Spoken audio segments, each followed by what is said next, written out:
Il segreto per avere un bel prato. I prodotti di alta qualità di Fradana Sementi. Ricerca, qualità certificata e innovazione. Resistenza allo stress e bassa manutenzione. Per un prato invidiabile, usa i nostri nuovi concimi Vertical. Fradana Sementi. Per un prato sempre al top. In collaborazione con Ascotrade, luce e gas, energia dalle nostre mani.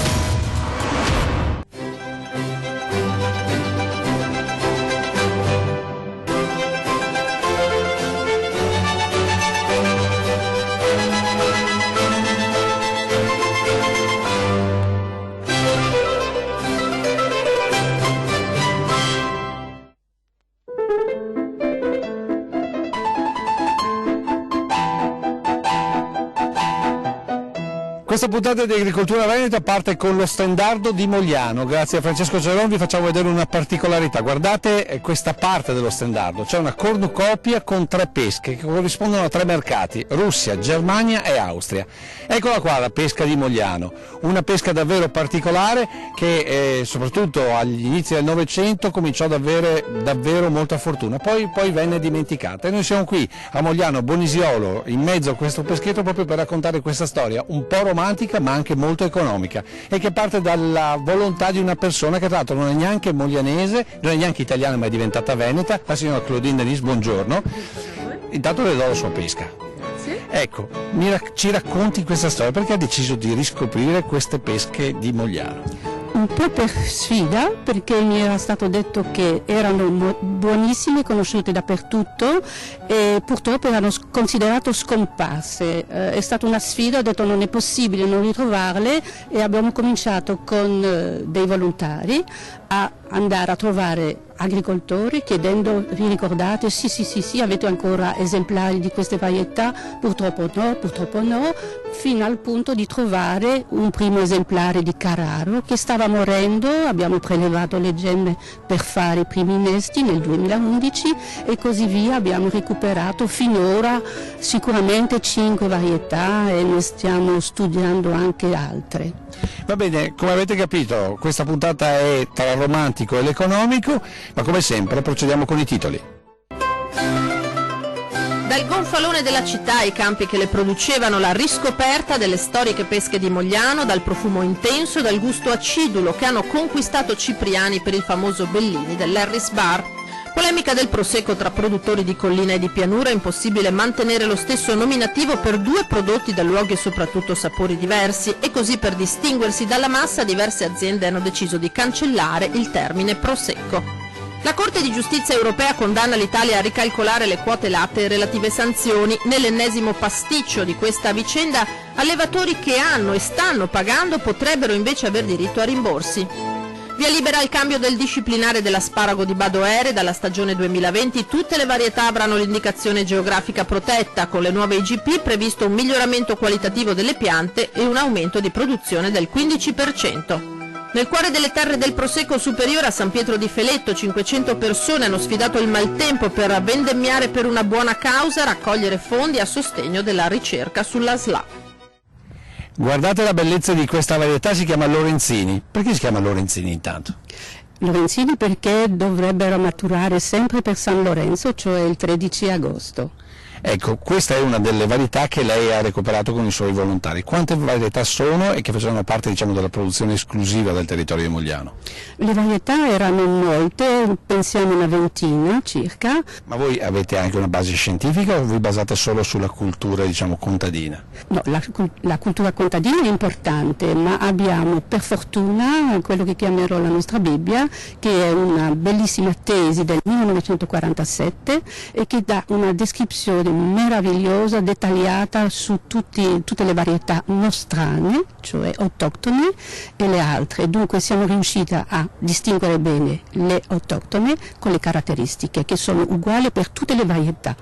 La pelle è vellutato, la polpa bianca è spiccata, cioè che si apre col gesto di aprire la pesca, col nocciolo rosso lampone. È una cosa che non possiamo far vedere ma che si sente, è il profumo. Certo, il profumo è una grande qualità, come il gusto, che non si possono trasmettere qua. Esatto, allora noi adesso invece ci vediamo una scheda dedicata proprio alla storia di queste pesche e poi torneremo in questo peschetto davvero particolare.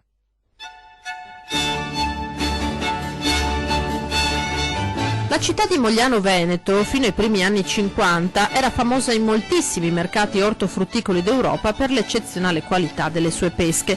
Dagli anni 60 in poi la produzione è completamente scomparsa, fino al punto che oggi può considerarsi estinta. La coltivazione delle pesche di Mogliano risale agli ultimi decenni dell'Ottocento, partendo da ibridi naturali di varietà locali nate spontanee nelle siepi e nei boschetti. Dalla fine dell'Ottocento e fino al 1960 circa, le pesche di Mogliano erano famose in tutto il mondo. Venivano raccolte a mano nel periodo tra l'ultima decade di giugno e la prima decade di settembre. La loro fama è anche legata alla storia della stazione ferroviaria di Mogliano Veneto. Da qui, a partire dal 1928, venivano spedite in Austria, Germania e Russia. Ecco perché nello stemma della città figura una cornucopia, simbolo dell'abbondanza, da cui escono 3 pesche.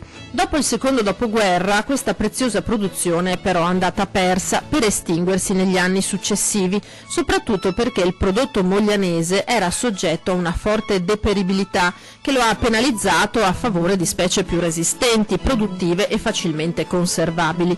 Nel 1927 il territorio dedicato alla peschicoltura era di ben 110 ettari. Questo tipo di coltura si diffuse anche nei comuni limitrofi come Preganziol, Casier, Casale, Zero Branco e Quinto. Profumo, dolcezza, gusto, delicatezza sono l'essenza di queste pesche perdute, apprezzate da Giuseppe Cipriani, che le utilizzò per il celebre cocktail Bellini, che all'Eris Bar era fatto espressamente con le pesche di Mogliano.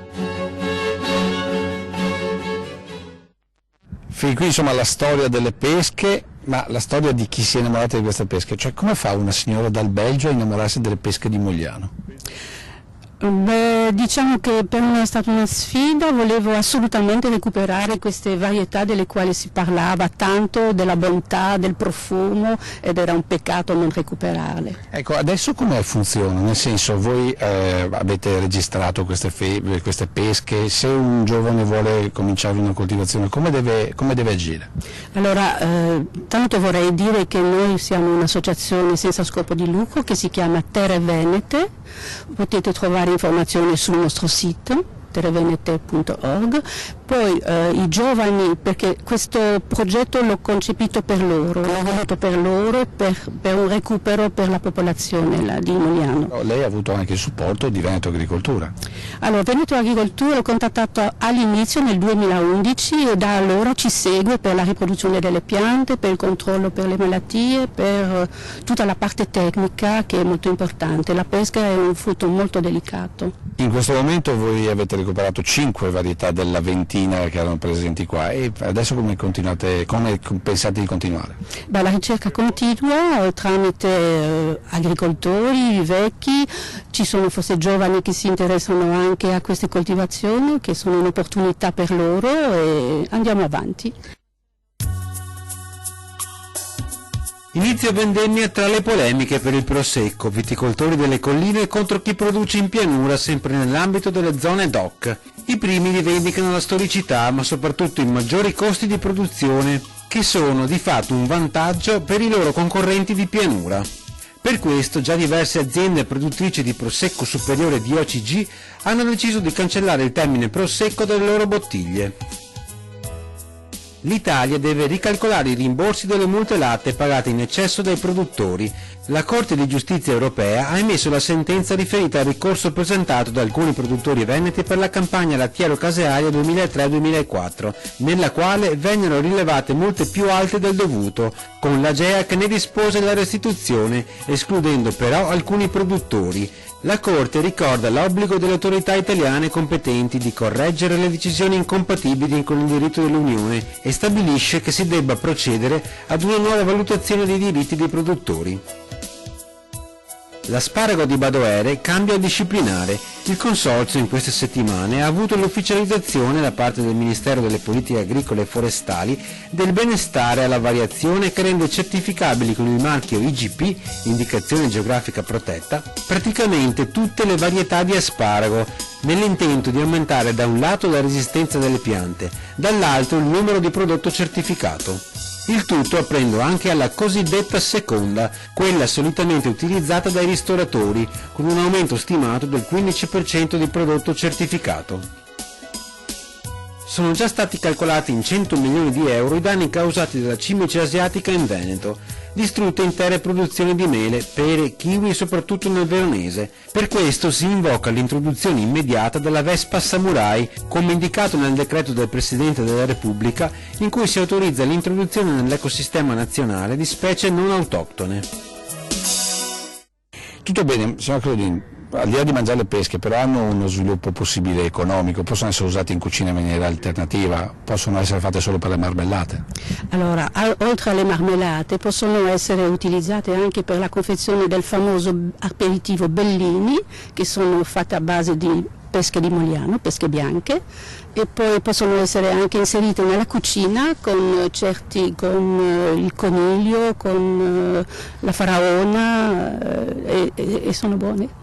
Perché hanno una particolarità rispetto alle altre. Sì, le pesche bianche sono più acidule di quelle gialle, le gialle sono più propense a un consumo di conservazione, marmellate, eccetera. E usarle invece abbinate ai formaggi? Non ci ho ancora pensato. Adesso proprio per questo ci fermiamo un attimo, vediamo un servizio dedicato al Morlacco, il bastardo del Grappa con la maglia di Campocroce e il concorso, dopodiché un po' di pubblicità e poi torneremo per la seconda parte raccontando un po' più di tecnicità dedicata alla coltivazione di queste pesche. È sempre una grande festa quando ci si ritrova in piena estate alla Malga di Campocroce sul Grappa per premiare i migliori formaggi di Malga. Festa per il miglior Morlacco e Bastardo, per una tradizione che continua ma soprattutto per la schiera di giovani che hanno fatto una scelta di vita decisamente diversa rispetto ai loro coetanei. Ecco alcune loro impressioni. Luca Andreatta, 18 anni, malgaro. Da dove nasce questa passione? Da mio nonno, dai miei genitori e tutte le generazioni che ci hanno prima. Fare la casara è un bel sacrificio, eh? Beh sì. Diciamo che un po' come tutti i lavori è un sacrificio, ma lavorare in montagna lo è forse un po' di più, perché è un lavoro duro, con soddisfazioni sì, però molto duro. E come sempre il lavoro in montagna viene premiato da Aprolav, l'associazione dei produttori di latte del Veneto. Credo che questo sia l'appuntamento principe, quello più bello, non quello più importante ma sicuramente quello più bello, quello più folcloristico, quello che ha dato modo ad Aprolav di iniziare l'attività di promozione che adesso ci viene copiata da tutti e per noi questo è un orgoglio. Cioè, le manifestazioni in montagna vengono copiate non solamente con il Veneto, vediamo Meli di Malga, vediamo Verona, ma vediamo anche addirittura Malga Montasio, sul riflesso di quello che hanno visto qua da noi, sono partiti anche loro per fare le feste. Questo per noi è un orgoglio perché vuol dire che l'attività che abbiamo fatto ha creato una tendenza. Pensiamo al Casus Veneti. Casus Veneti è stato copiato, formaggi in villa lo fanno un po' dappertutto, anche questa, noi eravamo i primi, siamo rimasti i migliori, ma quella cosa che più mi fa pensare è che è da 15 anni che andiamo al mare a fare un mare di latte e formaggi e quest'anno abbiamo visto a Jesolo che ci sono altre realtà che si approcciano per fare conoscere le nostre produzioni. Sinceramente siamo orgogliosi di questo perché effettivamente il nostro obiettivo era quello di valorizzare il prodotto formaggio veneto e ci siamo riusciti. Padana Sementi, da 3 generazioni, produce e commercializza sementi di piante foraggere di alta qualità, miscugli da erbaio per la zootecnia più moderna, cereali foraggeri, la gamma più completa di sorgo da foraggio, inerbimenti tecnici e cover crop per un'agricoltura sostenibile. Padana Sementi, making better seed.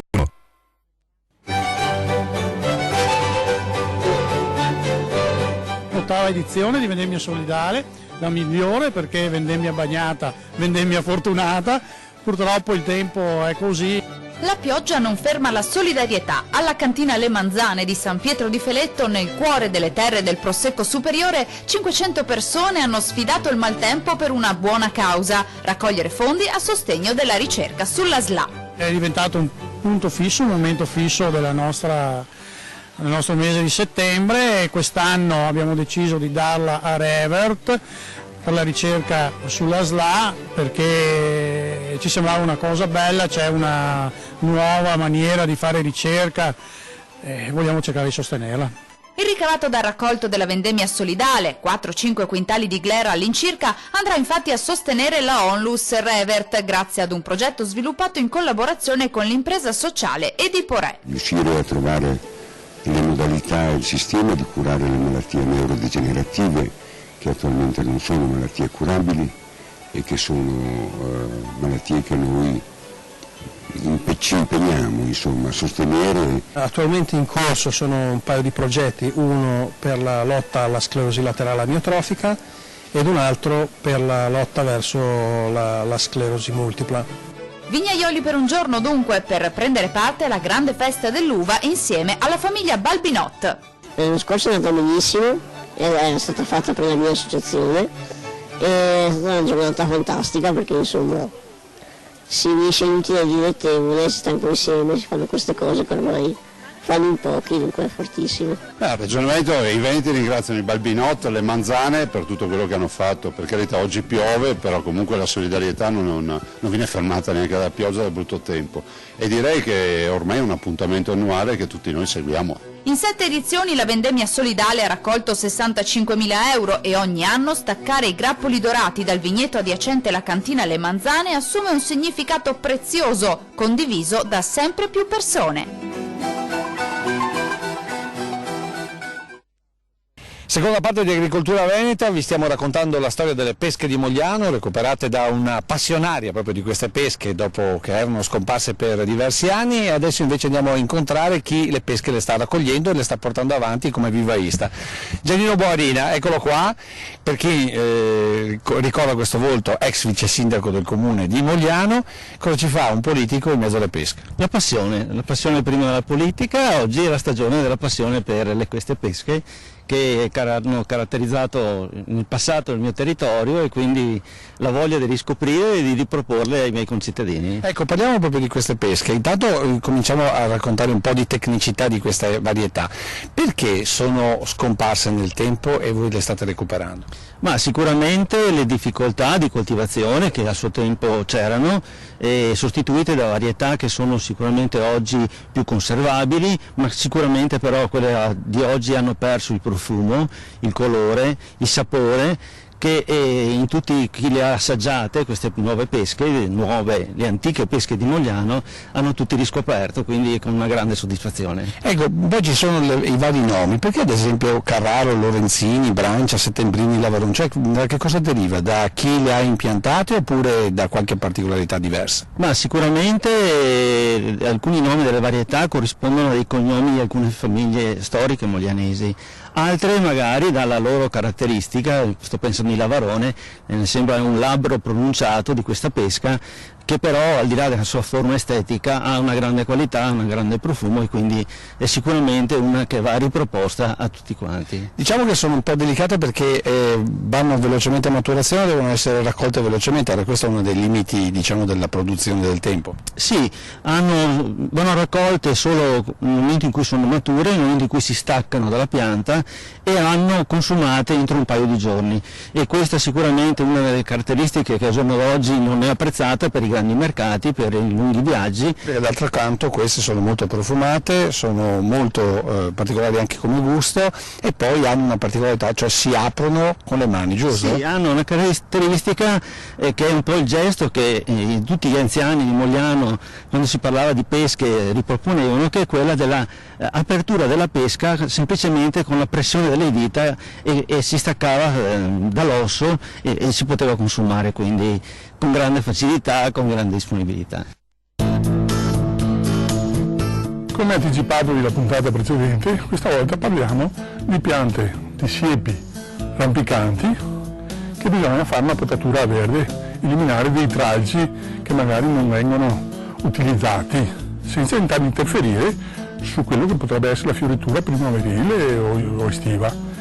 Andiamo sul glicine, come vedete ha fatto questi bei rami che a noi non ci servono per intrecciare, per continuare a prolungare, perché abbiamo già lo spazio coperto. Allora andiamo a tagliare questi rami qua che danno fastidio in pratica, tanto le gemme da fiore sono internamente, qua tiriamo via proprio questi tralci lunghi, da dove si deve tagliare. Se voi andate dentro vedete il tralcio che parte lungo, che viene fuori da quello che è il sesto della siepe, si va dentro, vedete da qua parte il tralcio, lo si elimina, qua ce n'è un altro caso ci troviamo di fronte a un ricospermum, sempre verde, fa i fiori bianchi profumatissimi in primavera inoltrata, però come vedete anche qui ci sono dei filamenti che potrebbero disturbare sempre o la pubblica via o anche voi stessi, e quindi si entra, si taglia il ramo sviluppato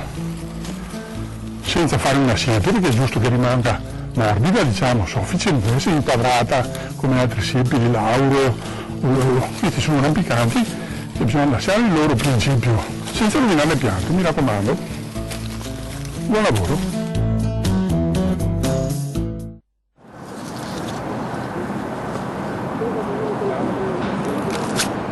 Eccolo il gesto che caratterizza le pesche di Mogliano. Sì, è sicuramente questo il gesto. Le pesche sono peraltro mature, quindi hanno perso la propria peluria che le ha protette fino ad oggi dagli insetti, e uno dei parassiti che oggi è presente in molti frutteti è la cimice asiatica. Su queste pesche ha difficoltà a sopravvivere, quindi le protegge questa peluria fino alla maturazione. Alla maturazione la peluria scompare e quindi le rende più facilmente consumabili e alla portata di tutti. Quindi diciamo che hanno anche bisogno di meno trattamenti? Sicuramente sì, nel senso che sono piante più rustiche, che sono state meno selezionate sotto questo aspetto, quindi di per sé sono più resistenti alle malattie classiche delle pesche, e quindi miglior consumo di antiparassitari e quindi maggior garanzie e salubrità per i consumatori. Produzione, cioè rapporto pianta-prodotto? Beh, è un prodotto, adesso li stiamo ancora testando, e sicuramente sono piante molto produttive, hanno bisogno però di spazio, perché ovviamente devono anche svilupparsi a livello vegetativo in maniera adeguata, ma sicuramente a livello economico sono in grado di garantire una redditività apprezzabile. Buona produttività, pochi trattamenti, bisogna un po' di spazio, potrebbe essere un investimento per un giovane imprenditore. Come si deve muovere in tal senso?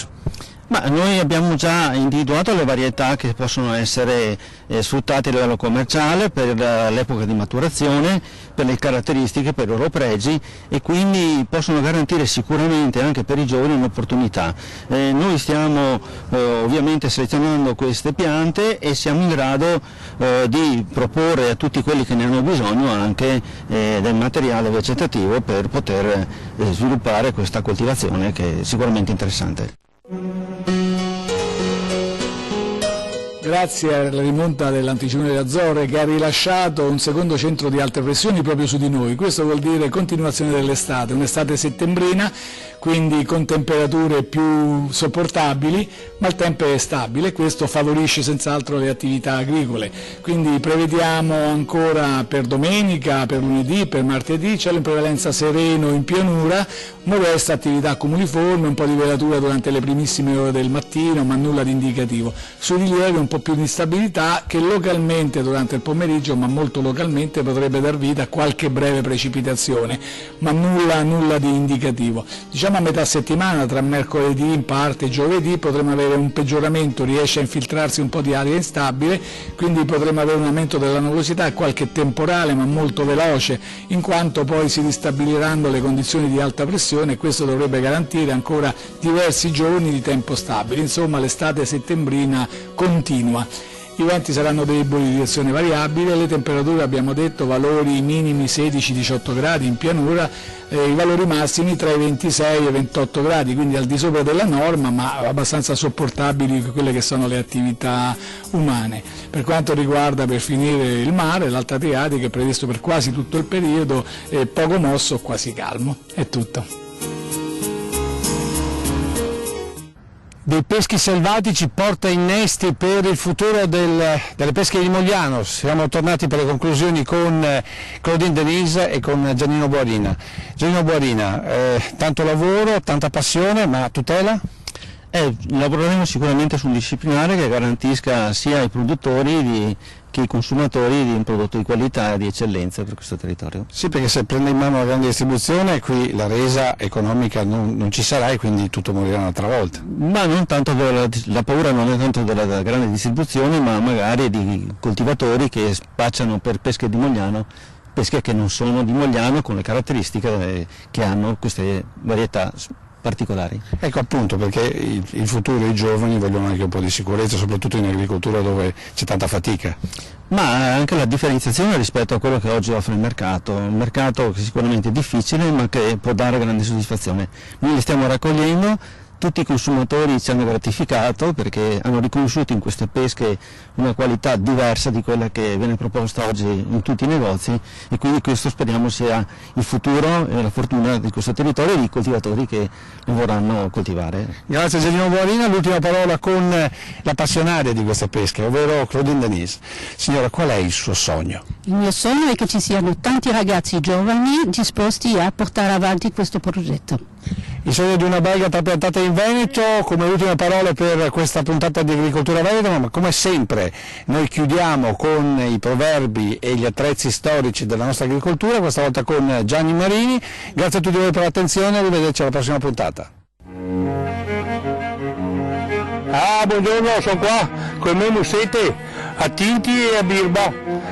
Probabilmente mi può fare Davide Boreto, quando andava poi Marcai e diceva guarda che buca, guarda che roba, e mangia di tutto anche i debiti, e che correva Dio, vendimi a, allora che la compro, però non so di ore che vuoi parlare un po', ma queste musse, e musse da lavoro, perché musse? Perché te le monti in cima, questa qua aveva mussa da sgrana per notte, e che è qua, e ora pronti, ti giravi in pianeta, ti montando in cima, ti facevi il gran.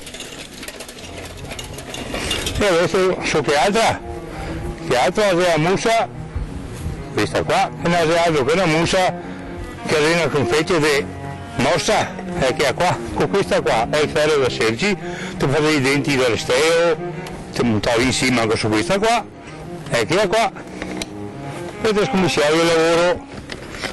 Che tiravi cara. Adesso con un proverbio, uomo senza religione è come un muso senza parole. Ciao, sempre forti!